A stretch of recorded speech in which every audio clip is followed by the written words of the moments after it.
Tus dedos en mi sexo, tu lengua sobre mis labios, tú que te deslizas debajo de mí, aferras mis caderas, me levantas, dejas que me deslice sobre tu sexo, despacio. ¿Quién podrá borrar esto? Tú dentro de mí, moviéndote lentamente, tus manos en mi rostro, tus dedos en mi boca, el placer en tus ojos, tu voz. Te mueves lentamente pero hasta hacerme daño.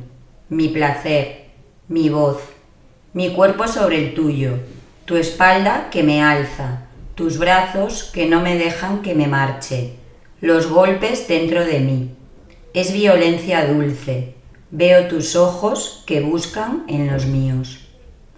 Somos Olaya, Elena y María. Y comenzamos... ¡Friccionando!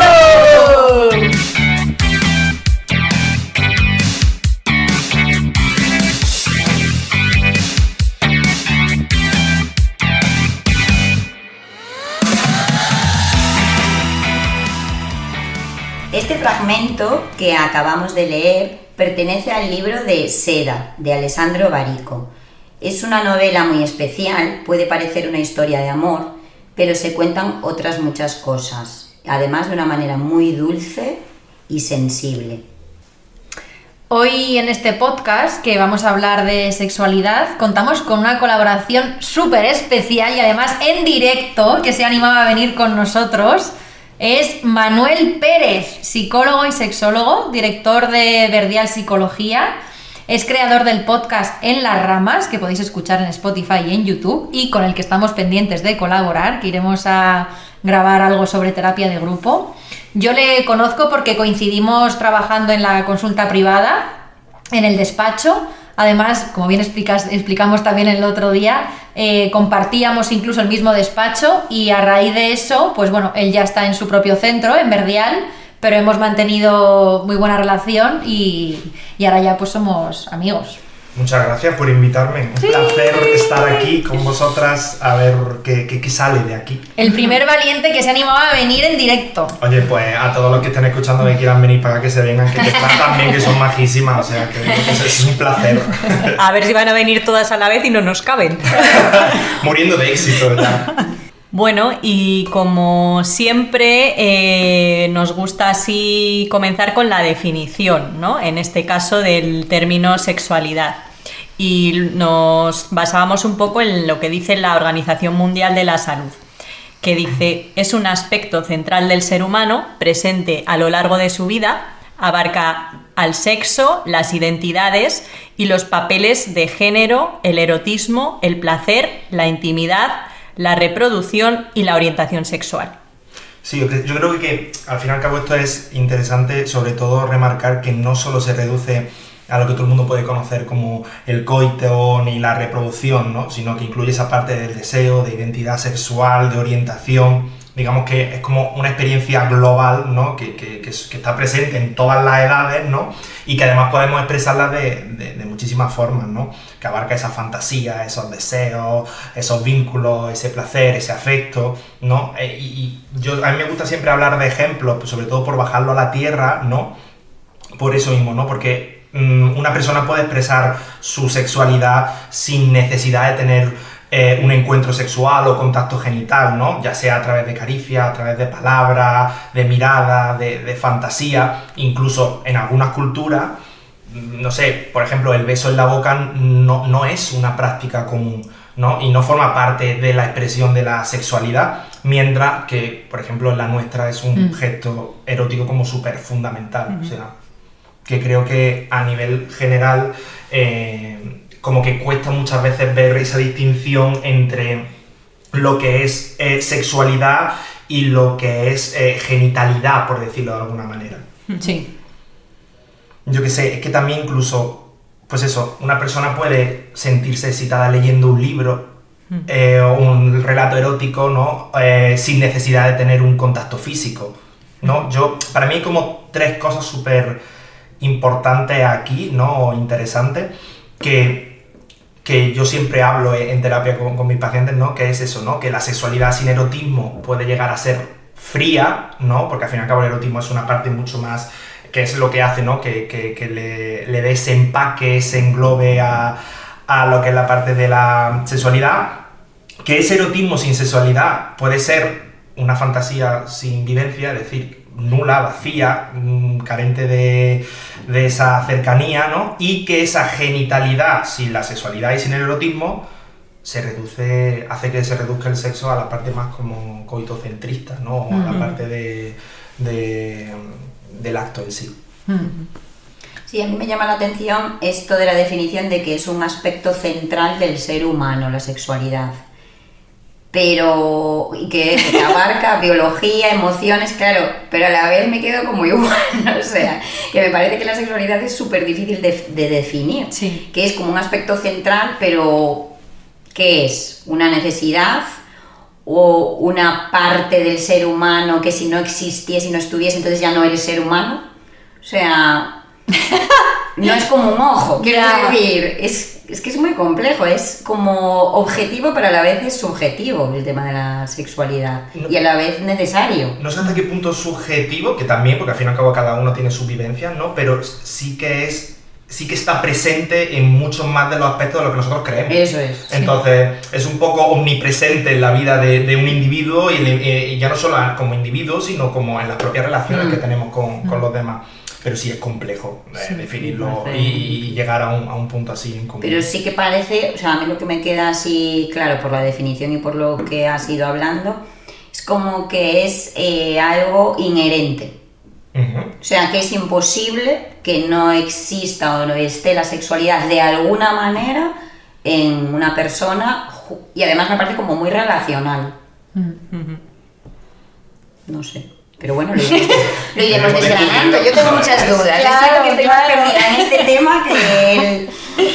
Sí, bueno, y además eso justo en la definición entraban términos como género, identidad, orientación sexual, que es verdad que nos parecía que ya solamente eso pues daba para un podcast, entonces no nos vamos a meter a profundizar en cada uno de estos términos y vamos a intentar hablar de la sexualidad como en su global, como lo común a todos los seres humanos independientemente de estas peculiaridades, ¿no? Y nos parecía que, bueno, pues que queríamos entender también la sexualidad no solo como un impulso biológico, que es justo lo que acabáis de decir, sino como algo que se construye en un entorno social y que por eso era importante introducir o hablar del contexto, ¿no? Social, más en lo macro, que sería la sociedad en general, y más en lo micro, que sería ya el contexto pues más familiar, más individual, porque al final desde pequeños pues aprendemos, ¿no? Lo que es normal, aceptable en función un poco de la cultura y la familia en la que crecemos. Solo por apuntar que hablamos mucho del ser humano, pero que los animales y los seres vivos también. No incluso pensaba en las plantas, ¿no? Que a su manera se reproducen. Y pensaba en esa, es que no me acuerdo ahora cómo se llama ese fenómeno que los árboles se buscan entre sí, pero a la vez dejan como una línea entre ellos sin tocarse. Enfocando cámara a mano, por favor. Claro, la primera vez que escucho eso. Sí, pero que las plantas, o sea, bueno, da igual. Pero lo pondremos en la bibliografía. Buscaré el que eso como una bueno, que la sexualidad que no solo está en el ser humano, quiero decir que eso hay que tenerlo en cuenta, que sí, pero yo creo que ahí la distinción es hablar de reproducción, en este caso en plantas o en animales, quitar la otra parte que hemos estado hablando, ¿no? De esa de ese erotismo. Claro, eso es lo que se añade. Eso es. Pero bueno, las palomas también se buscan, quiero decir que también hay seducción entre los animales. Sí. Que eso me parece muy curioso, ¿no? De que, sí, bueno, que parece que forma todo. parte del ser vivo.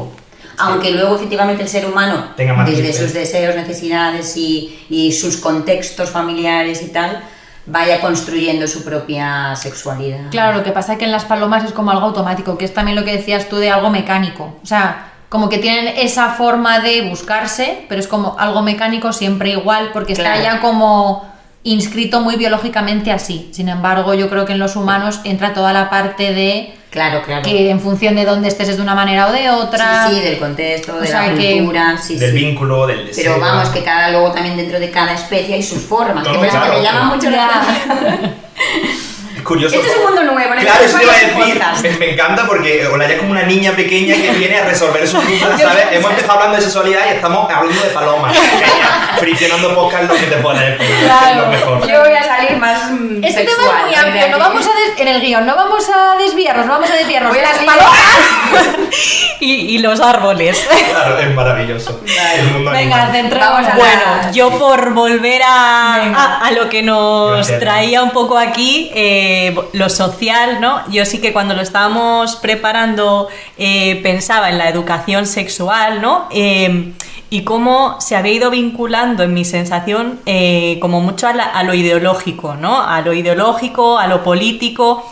Y claro, me parecía un peligro vincularlo un poco así, porque, por ejemplo, en el documental que luego mencionaremos más en profundidad de Generación Porno, pues salía un colegio con una determinada orientación política que tenía, bueno, pues hablaban una asignatura de educación sexual, ¿no? Y cómo desde otros lugares, pues eso se criticaba, ¿no? Entonces, bueno, que a mí me hacía pensar, ¿no? Un poco, pues Sí. esto que es un poco triste.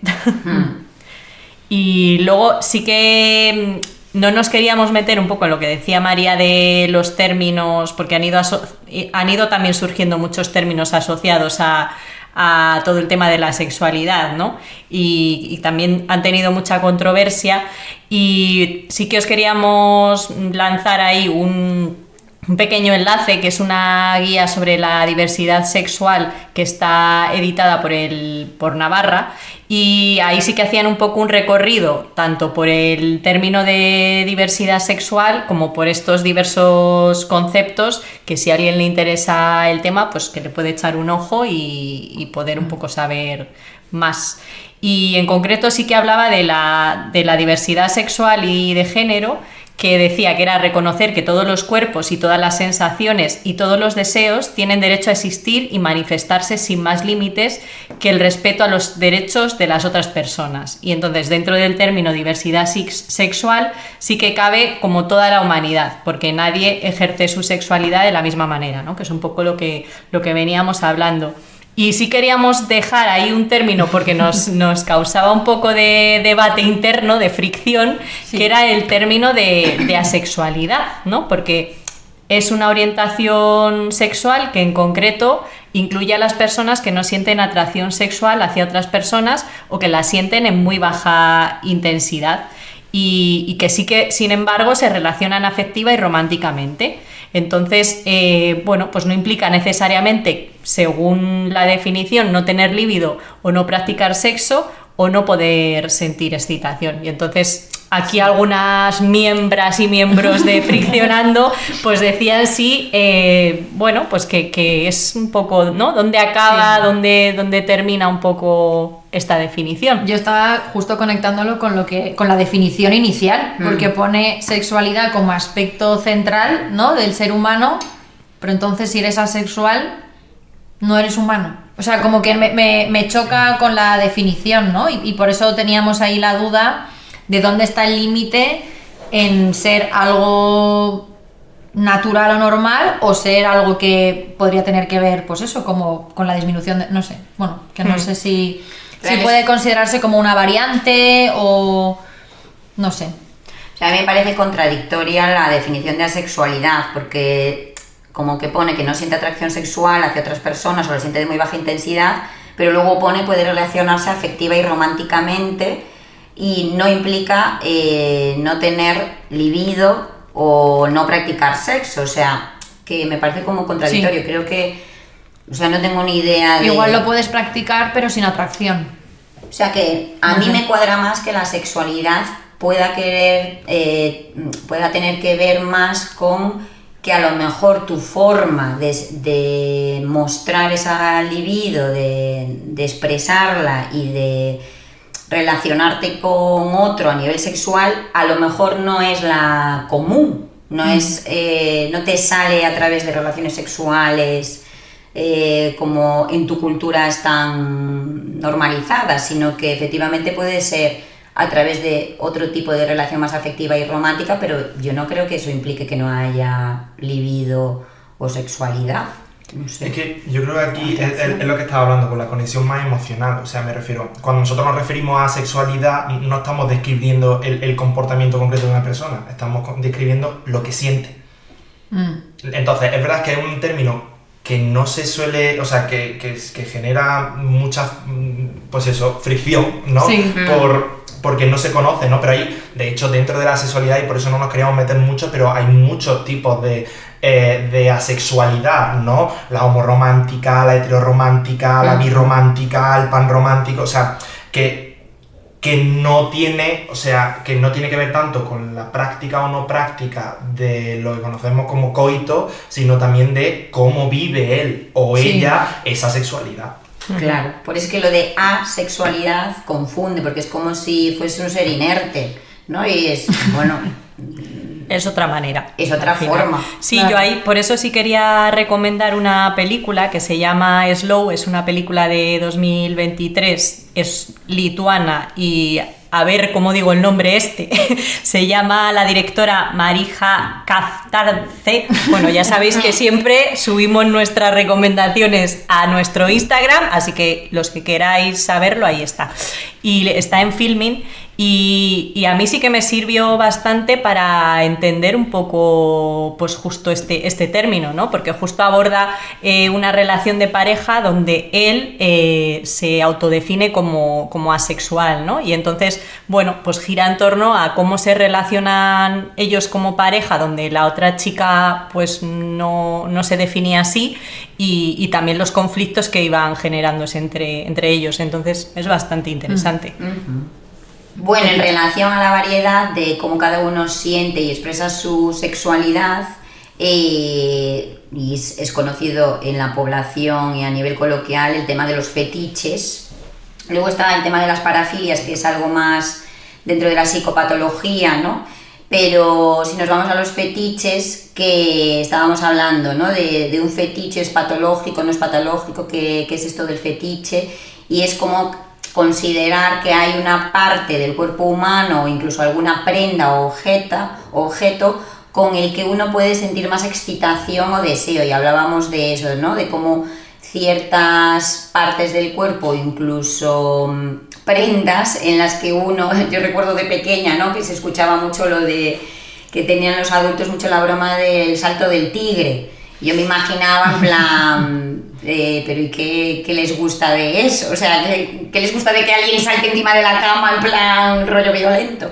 Pero que creo que hay ciertos comportamientos y prendas, como lo del mítico látigo, esposas y tal, que pueden generar, dependiendo de a quién, cierto deseo o otras cosas, ¿no? Tía, por ejemplo, lo de los pies, que yo creo que también se ha hecho como muy conocido, ¿no? Y que hay páginas de, pues esto de OnlyFans que son solo de pies. Y tú pagas por ver pies de gente Ya. porque te gusta, te resulta atractivo o te pone o lo que sea. O sea, que es que al final, pues eso, cada uno... Sí, aquí hablando de términos, fetiche, morbo, tienen mucho que ver. La parafilia sí ya podemos hablar, que ya tiene más esa connotación de patología, de trastorno, ¿no? En el DSM-5 sí se incluye como tal, ¿no? Y aquí podemos hablar de eternas, ¿no? Antes hemos estado mirando un poco por encima y salía acá muchísimas, ¿no? Pero que creo que tienen mucho que ver, ¿no? Es verdad que el fetichismo lo podemos ver más como un interés sexual en un objeto inanimado o en partes del cuerpo, y que no tiene por qué ser disfuncional, ni podemos hablar de esto, y sin embargo lo que es toda la parte de la parafilia, y así la podemos meter dentro, ¿no? De lo que hemos estado diciendo antes, de esa parte más patológica, que sí tiene unos criterios diagnósticos dentro del mundo de la psicología, de la sexología, ¿no? Y luego, pues eso, por ir cada vez a lo más interno, ¿no? De la parte que hemos estado hablando de lo social, pues ahora pasamos a hablar de la parte familiar, porque al final, pues bueno, también en las familias y en ese contexto familiar a veces se evita hablar de la sexualidad, eso refuerza muchos tabús, muchos miedos. Es importante también, ¿no? El papel del silencio, cuando nadie te explica, cuando no se sabe. Están los mitos familiares también, ¿no? Sobre el sexo, pues que el sexo es peligroso, los hombres van a querer siempre más, las mujeres no deben tomar la iniciativa. Esto quizá es más, ¿no? De pues bueno, de algunas generaciones anteriores, pero bueno, que todavía está muy presente, ¿no? Y bueno, pues es algo que va a condicionar cómo luego uno se desarrolla, ¿no?, en su sexualidad. Sí, yo creo que al fin y al cabo no deja de ser lo que hablábamos antes, ¿no? No podemos entender la sexualidad sin el contexto, y en este caso el contexto social, y en este caso más específico la parte familiar, ¿no? Si en casa no se habla de sexo, si en casa no me dicen qué es lo que tengo que hacer, ¿no? O se habla con total libertad, justamente lo estaba hablando, ¿quién era la que había dicho lo de la viñeta? Es que creo que es súper interesante esto, ¿no? Sí, es que justo está, como Instagram yo creo que te sabe lo que estás buscando, interesándote, pues me salía una publicación que me ha parecido guay, ¿no? Que hablaba de los tabús, ¿no? Y de cómo se generan los tabús, y era una niña pequeña que preguntaba, pues desde su inocencia, oye mamá, ¿qué significa follar, no? Y justo cuando se iba a acostar, y entonces la madre le devuelve, bueno, es que no son horas ahora, vamos a dormirnos, ¿no? Y pone así como mala cara. Y entonces salía una viñetita de pensamiento de la niña como diciendo, mamá, pues toma la cara, esto es algo que no se debe hablar, ¿no? Y entonces, pues sí hablábamos un poco de que los tabús no necesariamente es algo que te digan esto está prohibido hablarse, sino que es como un poco esa sensación de que algo es incómodo, ¿no? Que tú ves señales por ahí de que por ahí no debes ir, ¿no? Sí. Sí, como eso también está traspasado por lo que decías tú antes de las ideologías y las políticas. O sea, no debería estar traspasado, pero es una realidad que lo está y que además tiene mucho poder. Y efectivamente, si en tu cultura, país o Unión Europea o lo que sea, gobierna más un partido, ¿no?, o una ideología más conservadora donde no se puede hablar, que me parece difícil que luego en las familias sí se pueda hablar, o al revés, ¿no? Que sí que es importante también el tema de la educación, ¿no? De cómo en los colegios, institutos se puede ir normalizando ese aspecto y no dejarlo solo, porque yo recuerdo mi colegio, que además era de monjas, claro, la educación que me han dado a mí es de totalmente biológica. Pues los hombres tienen esto, las mujeres tienen esto, y entonces te tienes que estudiar las partes, y si se unen, pues aparece un ser. Pero no hay mucho, y claro, es como todo llevado a esto es para crear otros seres, pero en ningún momento a mí me han explicado nada de placer. De hecho, de ahí tu interés en las palomas. Efectivamente, en plan, pero claro, en los animales sí que se puede ver más en el instinto biológico para crear y procrear, ¿no? Pero a la vez los animales también se acercan para estar juntos, no hace falta, que quiero decir que sí que hay más allá, y de hecho yo siempre he pensado que más allá de procrear, el sexo es algo malo, entre comillas, es algo que no se debe hacer, como si, hacerlo a escondidas, además algo que no se ve, no ves a gente por ahí normalmente, ¿no? Incluso si ves a delito, ¿no? De hecho, ¿no? No lo sé. Sí. En la calle, Hombre, si te pones en medio de la plaza del pueblo, pues a lo mejor un poco sí que delito es. Alteración del orden público, yo qué sé. Pero incluso en un restaurante o en el cine, si ves a una pareja, pues a lo mejor dándolo todo y tal, pues ya la gente como que se incomoda, en plan, que se vaya a un hotel. Pero que ¿sabes? igual también tiene que ver con la intimidad, ¿no? O sea, que yo pensaba, es verdad que si lo estamos normalizando todo, pues porque no folla la gente en mitad de la plaza, pero claro, porque igual también es un momento de mucha intimidad y como que sí que hay ciertas cosas pero bueno, que son importantes, ¿no? Es un extremo, ¿no? Lo de follar, claro. Pero me refiero incluso a manifestar amor, caricias y conductas eróticas, que puede ser íntimo, pero que incluso incomoda, o sea, genera vergüenza ajena muchas veces. Yo no sé, lo veo. Hay un ejemplo que le pongo siempre a mis pacientes y que creo que a vosotros también os ha pasado, esa sensación de estar con vuestros padres de pequeños en casa y que aparezca en la peli una escena de sexo de tal, y que en la gran mayoría o se cambia o se habla de otra cosa, o el incómodo, ¿no? Que al fin y al cabo también tiene que ver con esos tabús, ¿no? Con ese no sé, ocultismo, ¿no? Incluso o más tapado, ¿no? De todo lo que Sí. tiene que ver con el sexo. Por eso hablábamos, que creo que es muy interesante todo esto que hablamos, porque empezamos hablando de educación sexual, hemos estado hablando del colegio, hemos hablado de la familia, pero que tiene que ser un cómputo general, si no, ¿de qué me sirve? ¿De qué me sirve que en el colegio, que esto también es algo que hay que cambiar desde ya, ¿no? Me enseñen a ponerle un condón a un plátano si después en casa no se me da la oportunidad de tener preservativos disponibles por si yo lo necesito en algún momento, ¿no? O no se habla de eso, ¿no? Que está muy bien decir, oye, no, en este caso, en el caso de las personas que tienen pene, ¿no? Pero ponte el preservativo siempre, ¿no? Es como, ya, pero ¿por qué es importante poner el preservativo? ¿Para qué? ¿Qué es lo que voy a hacer?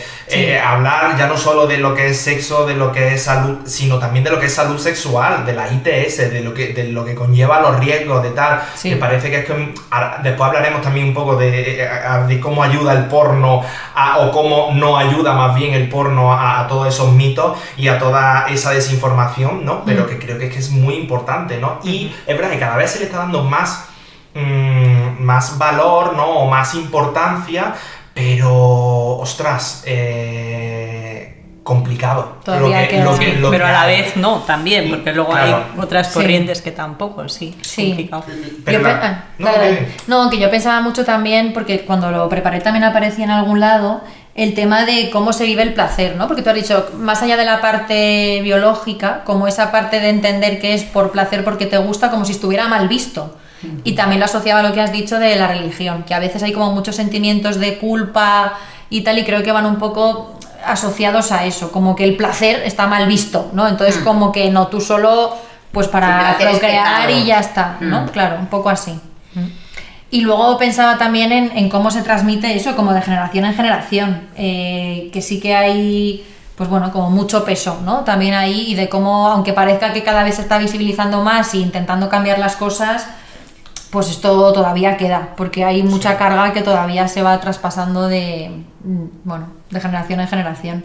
Y luego, por ejemplificar un poco esto y daros ejemplos de series, pues está la serie de La Veneno, que bueno, pues narra la lucha de una mujer trans por vivir su sexualidad, ¿no? En libertad, y que sí que... Sí, aquí es que yo creo que aquí viene muy al tipo de la importancia del contexto y de la familia, ¿no? En este caso, como La Veneno, como Cristina, ¿no? En ese momento Joselito en el pueblo súper tapado, donde eso no se puede, donde está mal, donde te critican, donde te apalean, o sea, y ver cómo si esa persona se hubiese criado en otro contexto, las cosas hubiesen sido mucho más diferentes, donde se hubiese sentido libre, donde hubiese sentido libre de expresar su expresión, su identidad, que creo que es una... Aparte de la historia, ¿no? Que es preciosa, y los Javi aquí lo hacen genial porque creo que es una muy buena serie, pero sí que creo que habla mucho y que se ve mucho de cómo un contexto que no facilita hace que esta persona, que Cristina, acabe como acaba, haciendo lo que hace y con el final tan trágico que tiene, ¿no? Y luego la otra es Sex Education, que bueno, pues explora cómo la educación sexual o su ausencia afecta a la forma en que los adolescentes pues viven su deseo y su identidad. Que ya sabéis que, bueno, aparte de libros, pues para que tengáis también ahí alguna otra referencia. Sí, y a mí ahí, hablando de lo del cambio transgeneracional, así últimamente me habían llegado diversas noticias donde se hablaba de cómo la generación más joven pues practicaban menos sexo.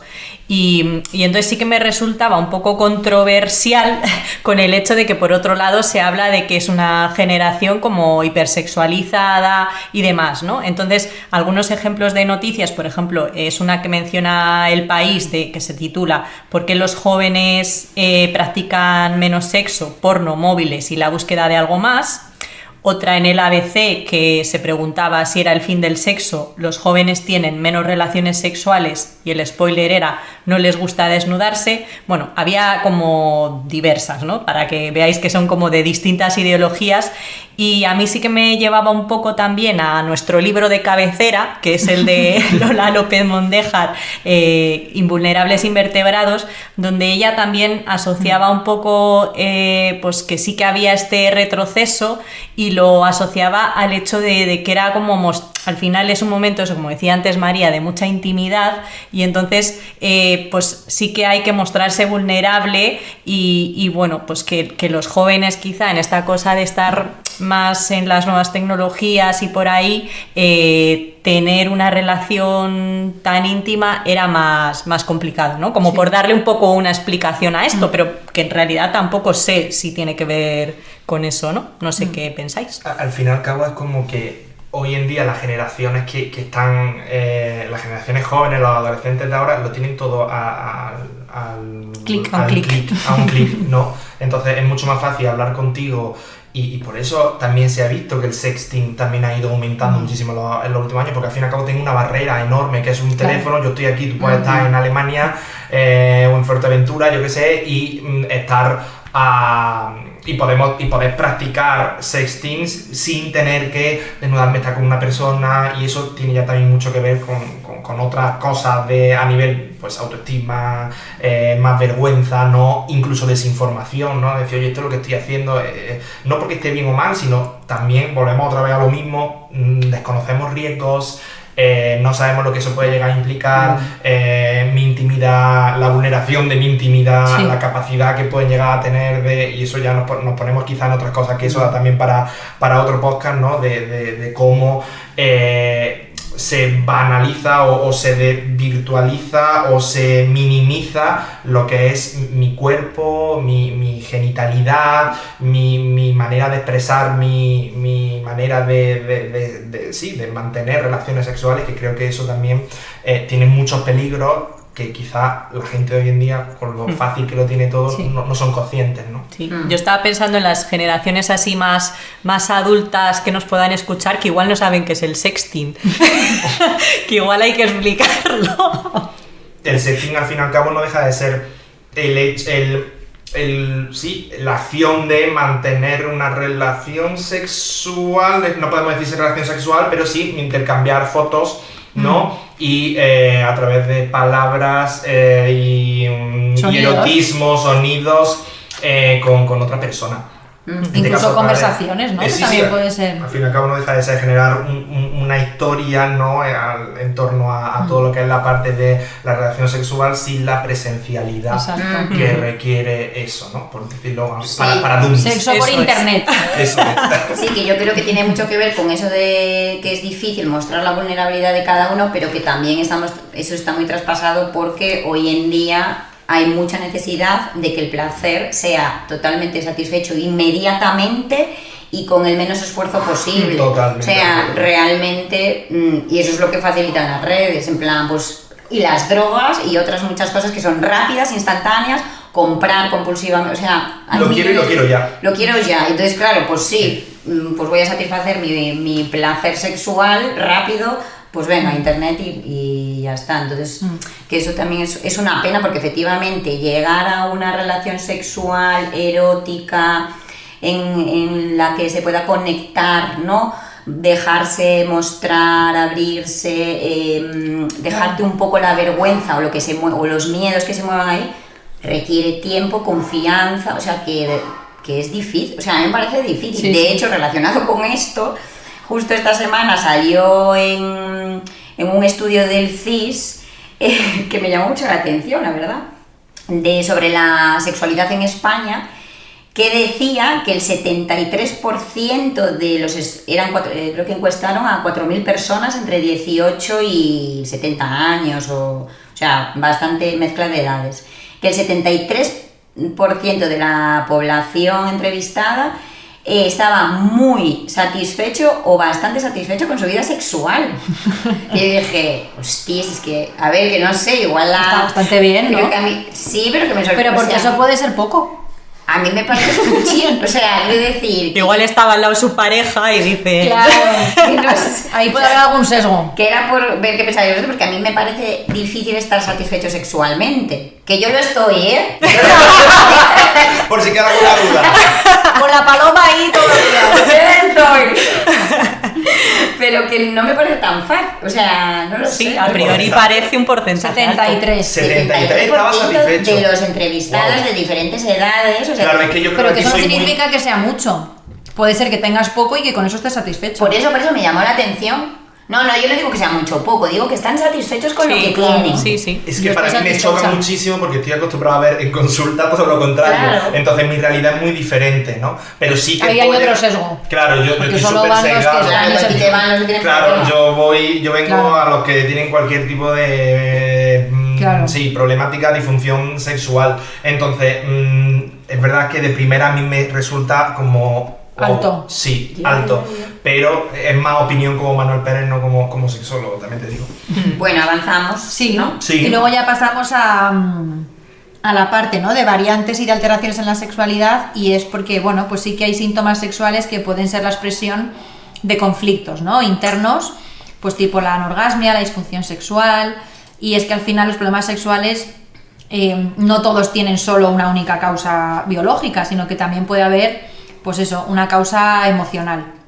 Sí, y en ese sentido también al revés, ¿no? Como muchos problemas emocionales, tipo depresión, ansiedad, traumas, pues al final tienen un impacto directo en el deseo y en la respuesta sexual, ¿no? Quiero decir, creo que para todos es evidente que si estás en un momento en que estás preocupado, ansioso, deprimido, pues que es imposible conectar con el placer que justamente tienes que estar relajado, permitirte disfrutar.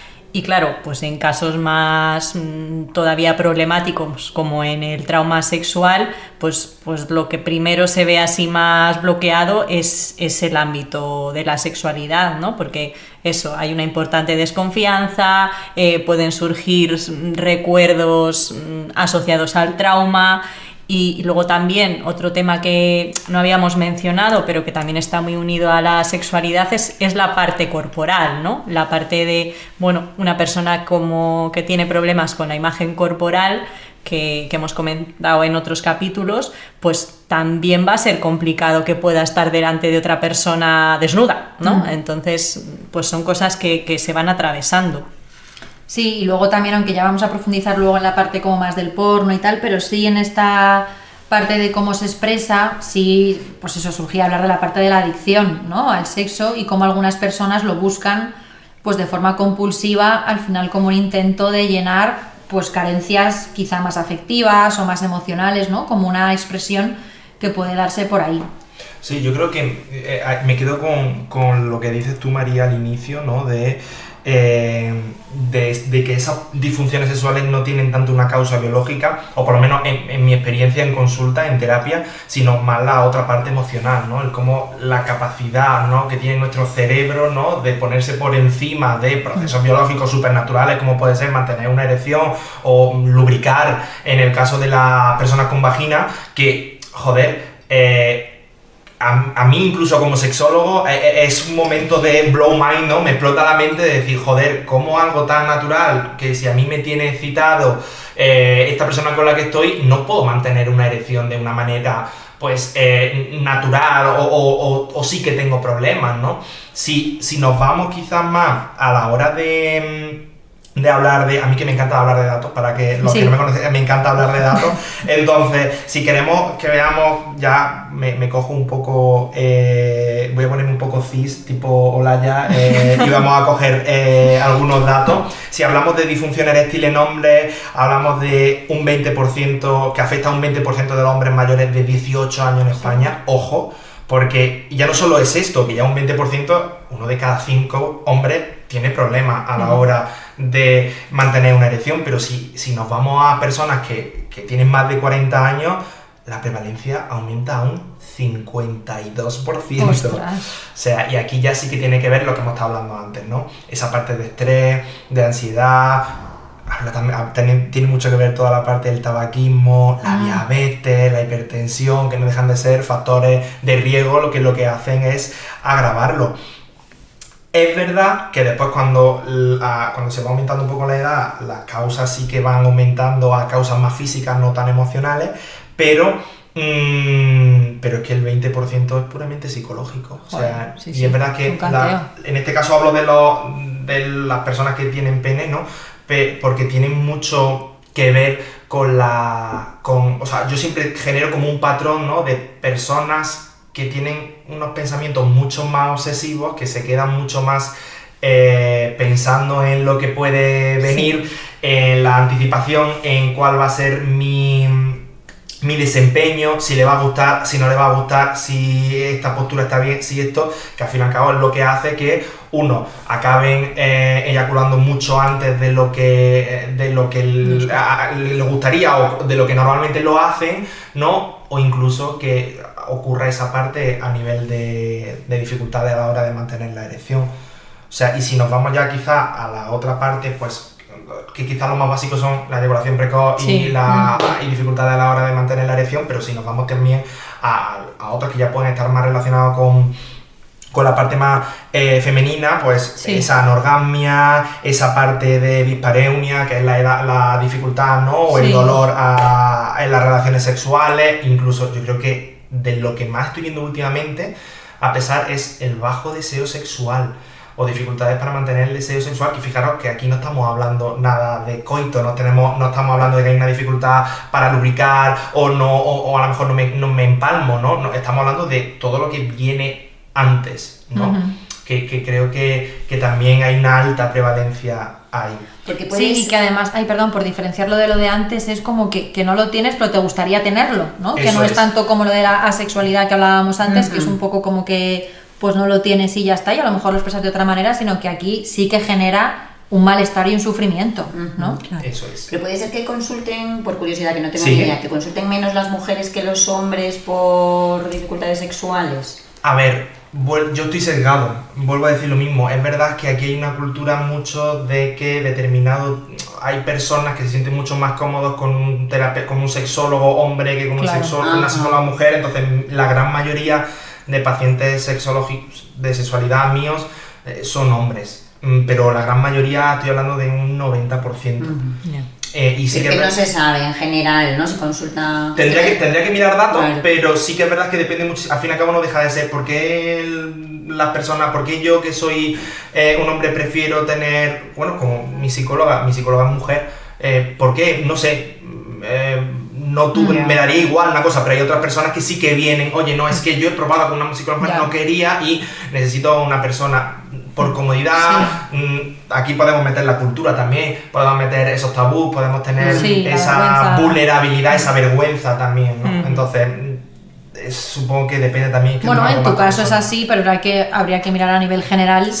Quién consulta más, también yo creo que es en función de la importancia que le des, igual, y también cómo se manifiestan las cosas, porque pensando que es una expresión de algo emocional, también hay síntomas que son diferentes, ¿no? En mujeres que en hombres, que por la cultura o por tal, un poco por los roles también de género, a veces se tiende a manifestar las cosas de una manera, ¿no? Y a veces de otra. Sí. Yo eso sí lo noto mucho, o sea, porque las poquitas mujeres que tengo en consulta sí que es verdad, como que a la hora de hablar de determinado tipo de conceptos y de acciones, es como que suelen darle mucho más vuelta, y hablo obviamente desde mi experiencia como terapeuta, no generalizo, ¿no? Que sin embargo a lo mejor los hombres que quizás no tienen tanto problema, ¿no? Y son más directos, pues me pasó esto cuando estaba haciendo esto, no sé qué, y a lo mejor siempre, en este caso o en mi caso, es como que le suelen dar más vueltas, y creo que eso también tiene un matiz ahí muy cultural, muy de género, muy de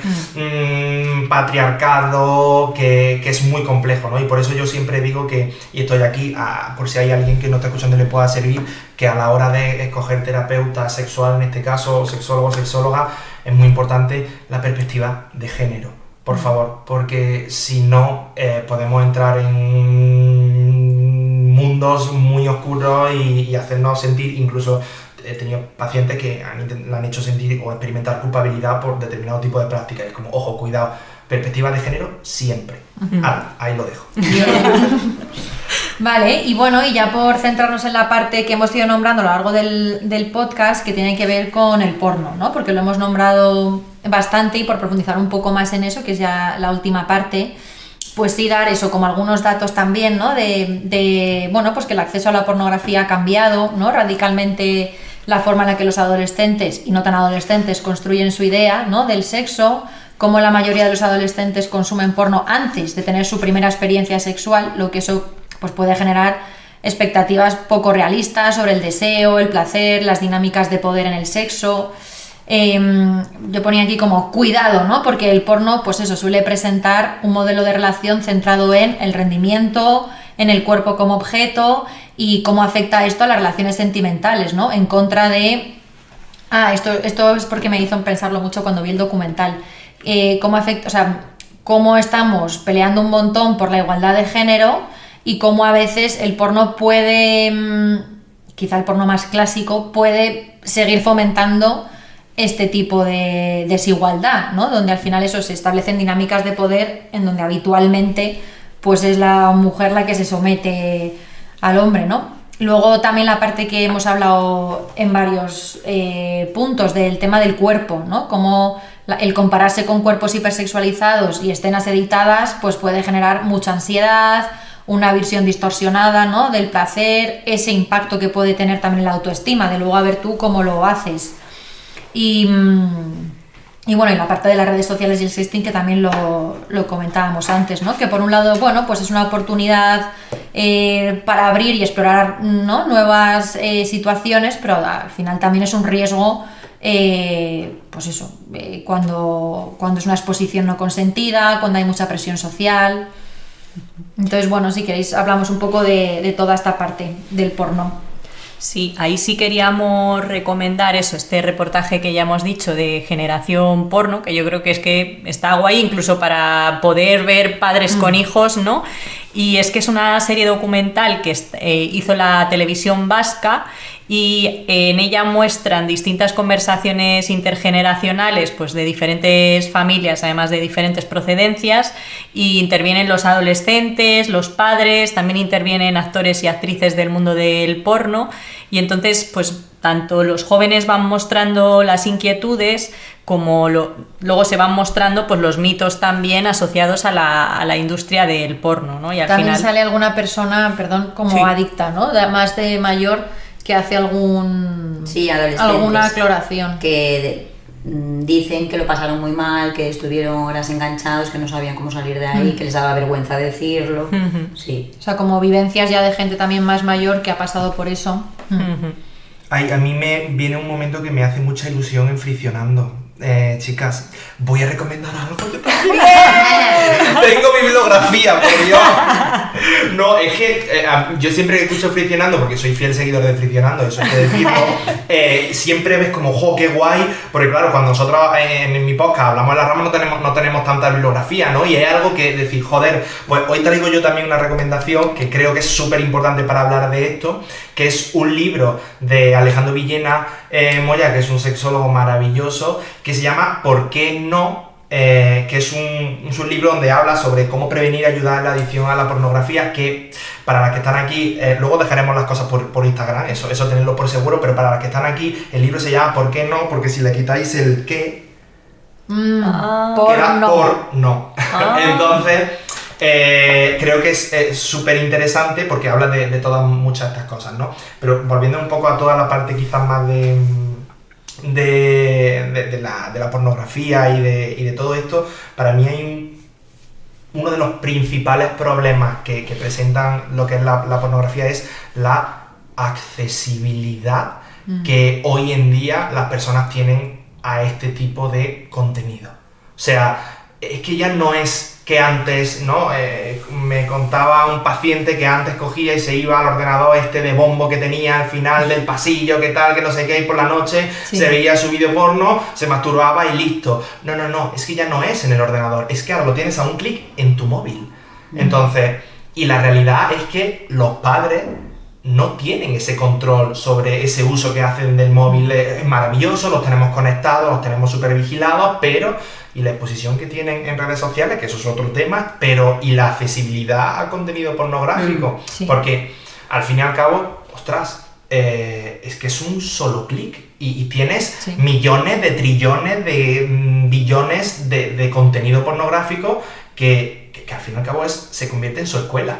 Entonces, es mi profesor y a partir de ahí yo eso es lo que veo. Y el problema, ¿no? Yo creo que la parte de normalización que se empieza a dar a determinado tipo de contenido, de prácticas, ¿no? Que es lo que hemos estado hablando antes, ¿no? Y todo lo que eso puede conllevar a nivel de cuerpos, a nivel de imagen distorsionada, de prácticas que son poco realistas, ¿no? Al fin y al cabo hay algo que yo siempre digo que es que no deja de ser una película porno, película. Por tanto, Claro. son actores con una preparación, con un guión, con cortes de cámara, porque nos cuesta. O sea, al fin y al cabo es como ver un vídeo porno de 50 minutos y lo que yo pienso es que es un polvo normal, son 50 minutos, ¿hola? Un documental, ¿no? Claro, es un documental. Es como, no, es que yo duro 15 minutos y es como... ¿Y? Claro, si me estoy comparando, ¿no? con ese vídeo porno de 50 minutos, pues obviamente no va a funcionar. De hecho, el año pasado, que lo estaba mirando ahora, el gobierno sí que impulsó una ley bastante pionera, igual que en Reino Unido y Francia, para, no sé cómo funciona, pero como que si tienes menos de 18 años no puedes acceder a las páginas pornográficas. Claro, creo que el error que no sabían cómo subsanar era que solo eran españolas, solo podían proteger, Claro. pero bueno, que me parece un paso muy importante, ¿no? Que, Sí. que te tengas que identificar de X maneras, que tienes más de 18 años para acceder a esas páginas que están estudiando eso, ¿no? Y creo además que este documental también ha servido mucho para poner conciencia en visibilizar eso. un poco. Sí. No, digo que yo... No, que a mí es cierto que me dio mucho que pensar este documental en cuanto a que me parece muy difícil saber cómo educar a un hijo en lo sexual, porque a mí siempre me entraría la duda de hasta dónde es bueno mostrar, abrirse y hablar, ¿no? Porque también depende de la edad, ¿no? No es lo mismo 5 años que 13... Sí. O sea, me parece difícil ver, por supuesto, la censura no, pero dudo también de hasta qué punto, ¿no? Si es mejor abrirse y hablar todo sin ningún tipo de... Es que no... Me parece difícil. Te voy a dar la respuesta que nos encanta dar a los psicólogos en estos casos, que es depende. Ya, muy gallega. Un equilibrio. Claro, es ese punto, ¿no? O sea, no le voy a hablar de la misma manera que le hablo a mi niño de 5 años que a mi niño de 13, pero obviamente no vamos a caer en el ocultismo, pero es verdad que es una delgada línea muy complicada y que muchas veces esto también pasa. Hay muchas padres también consultantes que vienen a consulta para decir, oye, es que me está pasando esto, ¿y cómo lo hago? ¿No? Entonces, sí que es verdad que yo ahí...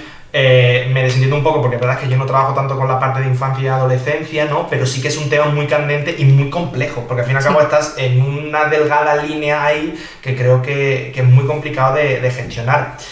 Os iba a hacer una pregunta a vosotras, ya que hoy hemos estado poniendo y que no hemos hablado, así que esto es un poco sorpresa, algo cortito.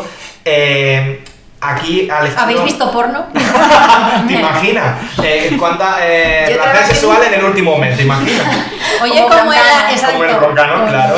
Ya, yo me siento fatal cada vez que escucho las respuestas de la gente. ¿Por qué? Porque yo no tan... o Al sea, mes 30. O sea, claro. Claro. O sea, a veces me pregunto, ¿ves? Eso me gustaría hablarlo. En Dime. plan, ¿qué Dispara. considera cada uno que es lo normal? ¿De cuántas relaciones sexuales es lo sano? Claro, no es normal, que- lo sano. Depende también. Es que también tienes pareja, no tienes pareja, tienes una vida sexual más activa, menos, te interesa Está más, te casada. interesa menos. Yo no sé, Eso yo, va Tienes a la mucho media. tiempo libre, menos, claro. yo no sé. Yo cada vez que escucho a los invitados de Broncano digo, tengo un... O sea, no sé. Tú date cuenta que los que van allí son actores, actrices, gente Ya. que, pues, es verdad que tiene una vida un poquito más acomodada.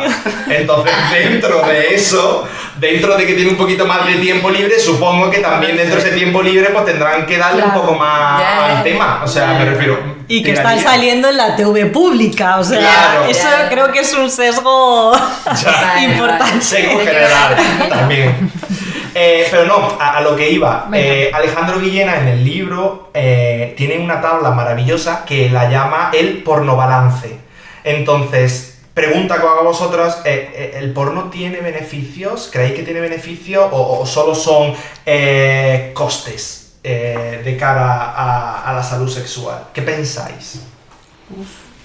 Hombre, yo creo que depende, ¿no? Porque está Otra vez. La palabra Por favor, mágica. editora, contador de depende, cada vez que salga un depende, un clean, ¿vale? En Instagram tenéis el resultado.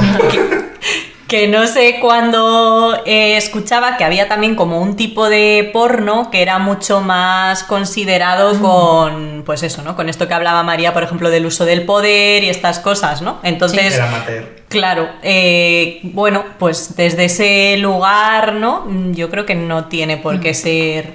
Igual algo más Algo más. realista, ¿no? Sí, más el porno natural, amateur. más... no sé. Claro, yo creo que puede tener beneficios o sea, el porno no tiene por qué ser siempre violento, horrible, ¿no? Si es una película de porno respetuosa, creo que puede tener beneficios en cuanto a lo mejor, si lo estás además viendo con tu pareja, ¿no? Por ejemplo, en O con tus poder padres. despertar el deseo. A modo de ejemplo. Claro.